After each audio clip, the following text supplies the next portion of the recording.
Hello friends, कैसे हैं आप सब। आई होप आप सब बिल्कुल ठीक होंगे। This is Jyoti Gupta here. I am an English teacher. Welcome back to my class Jyoti Gupta English teacher. Friends, इस वीडियो में मैं आज डिस्कस करने जा रही हूँ BA 4 सेमेस्टर सब्जेक्ट इंग्लिश का सिलेबस।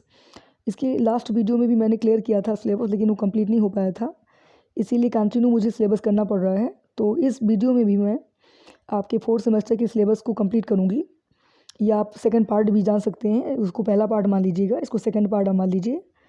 तो ये सिलेबस है आपका BA 4 सेमेस्टर का। और आप यहाँ पे देख सकते हैं, ये आपके बुक है, टेक्स्ट बुक है इंग्लिश सब्जेक्ट की। एंड यहाँ 8 यूनिट्स हैं। There are 8 units in your English 4 semester syllabus.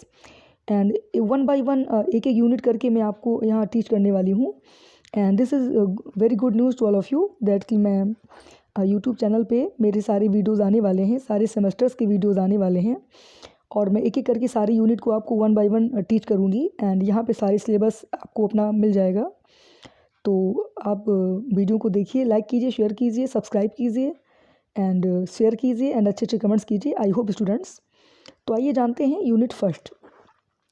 तो यूनिट फर्स्ट में introducing translation, a brief history and significance of translation in a multi linguistic and multi cultural society like India. यानी हमारे भारत देश में translation की परिभाषा क्या है एंड ट्रांसलेशन की हिस्ट्री क्या रही है भारत में, एंड इसकी इम्पोर्टेंस क्या रही है ट्रांसलेशन की हमारे मल्टी कल्चरल इंडिया की सोसाइटी में एंड मल्टी लिंग्विस्टिक्स इंडिया की सोसाइटी में। हमारे भारत देश में ट्रांसलेशन क्या है, ट्रांसलेशन की क्या हिस्ट्री है और क्या सिग्निफिकेंस में महत्वपूर्णता है। तो यूनिट फर्स्ट में हमको ट्रांसलेशन क्या है एंड ट्रांसलेशन की हिस्ट्री कहाँ है, कहाँ से शुरुआत हुई है ट्रांसलेशन की, एंड ट्रांसलेशन हमारे लिए जानना इतना इम्पॉर्टेंट क्यों है, एंड हमारे भारत देश में जो मल्टी कल्चरल सोसाइटी को रखता है एंड मल्टी लिंग्विस्टिक्स को रखता है, तो यहाँ पे ट्रांसलेशन की क्या भूमिका है, क्या इम्पोर्टेंस है, क्या सिग्निफिकेंस है, ये आपको यूनिट फर्स्ट में स्टडी करना है। Okay friends. एंड आपको literal translation versus free translation. Versus means क्या होता है कि आपको अगेंस्ट की बात हो जाती है, अपोजिट की बात होती है। Versus means opposite. यानी लिटरल ट्रांसलेशन में एंड फ्री ट्रांसलेशन में क्या डिफरेंस है, क्या अंतर है दोनों में। फ्री ट्रांसलेशन क्या होता है एंड लिटरल ट्रांसलेशन क्या होता है, ये भी हमको जानना है। तो यहाँ दो प्रकार के ट्रांसलेशन क्लियर हो गए हैं, दो प्रकार के ट्रांसलेशन बताए गए हैं। एक फ्री ट्रांसलेशन होता है एंड एक लिटरल ट्रांसलेशन होता है। ट्रांसलेशन मेन होते हैं दो, फ्री एंड लिटरल। तो यूनिट फर्स्ट में क्या पढ़ना है, आई होप कि आप समझ गए होंगे। ट्रांसलेशन क्या है, इसकी हिस्ट्री क्या है, इसकी महत्वपूर्णता क्या है, एंड हमारे इंडिया के जैसे देश में जहाँ पे मल्टी कल्चरल सोसाइटी रहती है एंड मल्टी लिंग्विस्टिक्स सोसाइटी रहती है, तो यहाँ पे कई संस्कृति के लोग हैं एंड कई प्रकार की भाषाएं यहाँ पे बोली जाती हैं। तो यहाँ पे ट्रांसलेशन की क्या वैल्यू है एंड यहाँ पे लिटरल ट्रांसलेशन क्या है एंड फ्री ट्रांसलेशन क्या है, आपको ये चीज़ें यूनिट फर्स्ट में स्टडी करनी है। तो आइए चलते हैं यूनिट सेकंड पे। तो यूनिट सेकंड में क्या क्या चीज़ें हमको स्टडी करनी है फ्रेंड्स। तो पहला हमको स्टडी करना है using tools of technology for translation. Computer, mobile translation software are translating different kinds of text with differing levels of complexity and for transliteration. तो हमको यूनिट सेकंड में भी स्टडी करना है कि टेक्नोलॉजी यानी ट्रांसलेशन में कौन कौन सी टेक्नोलॉजी का यूज किया जाता है एंड ट्रांसलेशन की टेक्नोलॉजी में कौन कौन से टूल्स होते हैं, कौन कौन से यंत्र होते हैं। तो computer and mobile translation and software क्या है and translating different kinds of text. जब हम अलग अलग टेक्स्ट को ट्रांसलेट करते हैं, यानी अलग अलग टेक्स्ट तो आप समझते ही हैं कि हिंदी में टाइप करना, इंग्लिश में टाइप करना, है ना, अलग अलग लैंग्वेज में टाइप करना, हिंदी में, इंग्लिश में, संस्कृत में। तो जब अलग अलग टाइप हम करते हैं, तो अलग अलग काइंड्स के टेक्स्ट को कैसे ट्रांसलेट किया जाता है, विद डिफरेंट लेवल्स, कैसे डिफरेंट लेवल के साथ में, एंड कॉम्प्लेक्सिटी फॉर ट्रांसलिट्रेशन। तो इस तरीके से यूनिट सेकंड में आपको पढ़ना है टेक्नोलॉजी। मेन आपका टेक्नोलॉजी हो जाएगा कि ट्रांसलेशन की टेक्नोलॉजी क्या है, इसके टूल क्या क्या हैं, इसके यंत्र क्या क्या हैं, और कैसे हम डिफरेंट काइंड्स के टेक्स्ट को यूज़ करते हैं, कैसे हम डिफरेंट काइंड के टेक्स्ट को ट्रांसलेट करते हैं, हिंदी टू इंग्लिश कैसे करते हैं एंड कैसे इंग्लिश टू हिंदी करते हैं, इसकी टेक्नोलॉजी क्या है। ओके। तो ये हो गया यूनिट सेकंड। अब आपका आता है यूनिट थर्ड। तो यूनिट थर्ड में आपको स्टडी करना है राइटर्स, जैसा कि मैं पहले ही बता चुकी हूँ कि यहाँ पे इंडिया लिटरेचर की बात हो रही है। हमको 4th सेमेस्टर में इंडिया लिटरेचर स्टडी करना है, भारतीय साहित्य को स्टडी करना है। एंड भारतीय साहित्य में ट्रांसलेशन क्या है इसकी स्टडी करनी है। तो इंडियन राइटर्स कौन कौन से हैं, जैसे रविंद्रनाथ टैगोर, इनकी बुक पढ़नी है आपको। इनकी बुक का नाम है the home and the world. तो रविंद्रनाथ टैगोर की बुक है the home and the world, ये इनकी लिखी हुई बुक है, इनकी लिखी हुई रचना है, वर्क है। एंड TR मीन्स होता है ट्रांसलेटेड। तो सुरेंद्र नाथ टैगोर ने इसको ट्रांसलेट किया था जो इंडियन राइटर हैं। तो रविंद्रनाथ टैगोर जो इंग्लिश राइटर भी हैं एंड इंडियन राइटर के रूप में बड़े फेमस हैं वो। तो इनकी बुक है the home and the world, and the home and the world को ट्रांसलेट किया गया था सुरेंद्र नाथ टैगोर के द्वारा। तो सेकंड है आपका अमृता प्रीतम, जिन्होंने पिंजर लिखा है। अमृता प्रीतम हिंदी की राइटर रही हैं, हिंदी साहित्य की बड़ी फेमस राइटर रह चुकी हैं।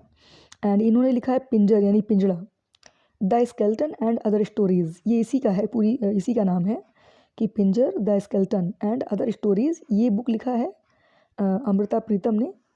And TR means translated, but इसको ट्रांसलेट किसने किया है, तो खुशवंत सिंह ने इसको ट्रांसलेट किया है।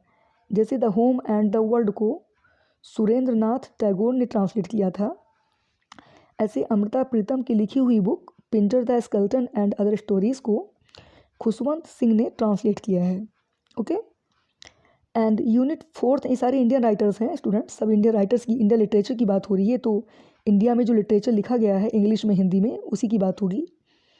यहाँ पे हिंदी लिटरेचर की बात भी आ रही है, तो सो आप देखिए, बहुत ध्यान से आप देखिएगा। यहाँ देखिए, मैं हिंदी लिटरेचर की बात करने जा रही हूँ, जबकि मैं पढ़ा रही हूँ आपको इंग्लिश लिटरेचर। यूनिट 4 क्या है, तो यूनिट 4 में आपको यहाँ पे लिखा है पोएट्री स्टडी करनी है, यानी पोएम पढ़ना है। तो पहले आपके पोएट हैं जयशंकर प्रसाद, आंसू। जयशंकर प्रसाद ने आंसू लिखा था, इनकी एक कंपोजिशन है आंसू, ये एक पोएम है, collection of poems. The garden of loneliness, जिसका मतलब होता है अकेलेपन का बगीचा। तो जयशंकर प्रसाद जो हिंदी साहित्य के राइटर हैं, अंग्रेजी साहित्य के नहीं हैं, बट इंडियन हैं, इतना जानकारी होनी चाहिए आपको। तो इंडियन लिटरेचर से बिलोंग करते हैं, चाहे वो हिंदी साहित्य के हों चाहे वो अंग्रेजी साहित्य के हों, बट यहाँ केवल इंडियन लिटरेचर की बात हो रही है, भारतीय साहित्य की बात हो रही है।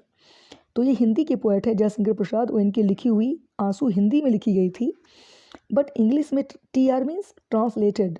इंग्लिश में ट्रांसलेट किसने किया, चार्ल्स SJ व्हाइट ने।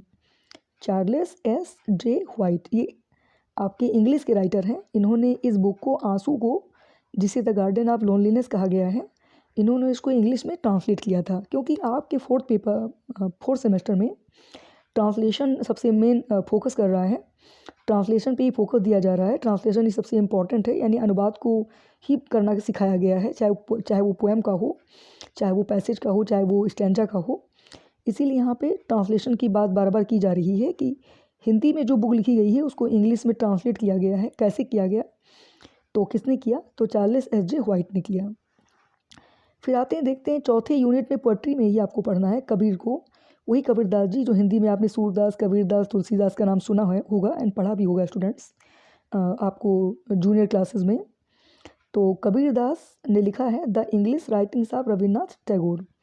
तो कबीर का लिखा हुआ book the English writings of Rabindranath Tagore 1994 में लिखा था। एंड कुमार दास एंड साहित्य अकेडमी जो इनको मिला था। एंड तो आप समझ गए होंगे कि आपको यूनिट 4 में पोएट्री पढ़नी है। कौन कौन से पोएट्स हैं, जयशंकर प्रसाद हैं एंड कबीर जी हैं। एंड आंसू को ट्रांसलेट किया गया था चार्ल्स SJ व्हाइट के द्वारा, लेकिन यहाँ पे चूँकि ये इंग्लिश में ही है, the English writings of Rabindranath Tagore की इंग्लिश राइटिंग के बारे में कबीर ने लिखा था, तो यहाँ पे कोई भी ट्रांसलेशन की बात नहीं आई है। यूनिट 5 आ गया हमारा। तो यूनिट 5 में दिया हुआ है शॉर्ट फिक्शन, यानी आपको फिक्शन मीन्स होता है उपन्यास, लेकिन शॉर्ट फिक्शन मीन्स आप समझ सकते हैं, हो सकता है स्टोरी, यानी शॉर्ट स्टोरी, शॉर्ट फिक्शन भी कह सकते हैं, शॉर्ट स्टोरी भी कह सकते हैं। तो आपको शॉर्ट स्टोरी पढ़नी है यूनिट 5 में। तो यहाँ पे आपको पढ़ना है भीष्म शाहनी का, यानी भीष्म शाहनी का अमृतसर आ गया।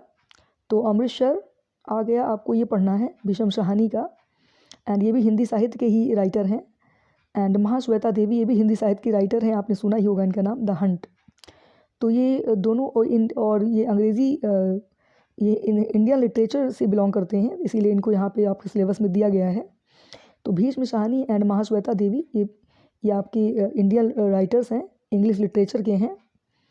एंड यूनिट 6 किसने लिखा है देखिए, तो देखिए यूनिट 4 में आपका पोट्री हो गया, यूनिट 5 में आपका शॉर्ट स्टोरी हो गया।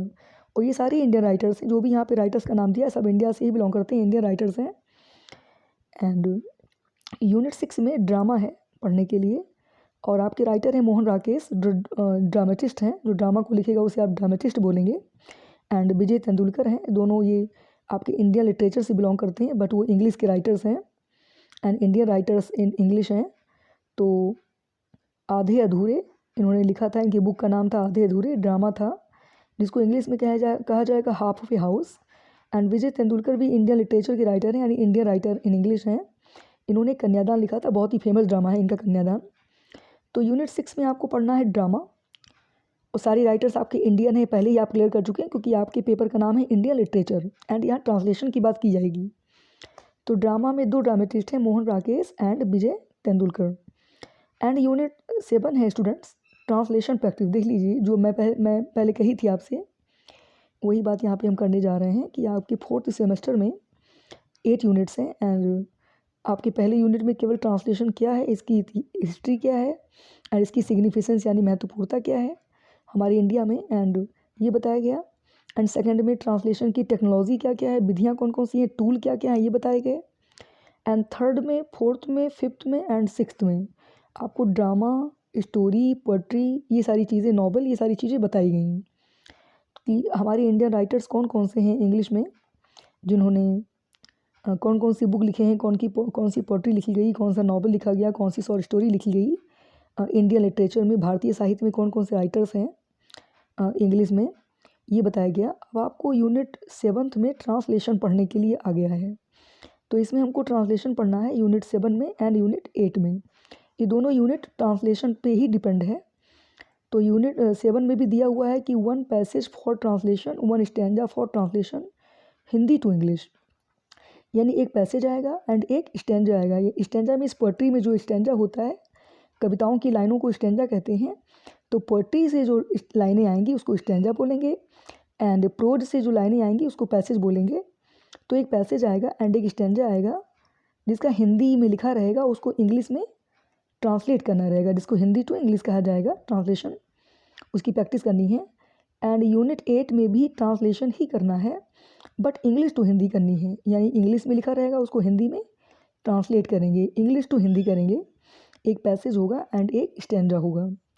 सो I hope friends and students कि आप सभी को ये टॉपिक, ये सिलेबस अच्छे से समझ में आ गया होगा कि what is the syllabus of BA 4th semester subject English, and कितने, how many units are there, कितने यूनिट्स हैं। तो आप समझ चुके हैं there are 8 units in BA 4th semester subject English. And 1 by 1 सारे यूनिट को मैं आपको टीच करने वाली हूँ अपनी वीडियोज़ में। सो मेरी वीडियोज़ बहुत अच्छे होने वाले हैं एंड आपको बहुत अच्छे अच्छे नॉलेज में देने वाली हूँ अपनी वीडियो के मीडियम से। So thank you so much, bye friends.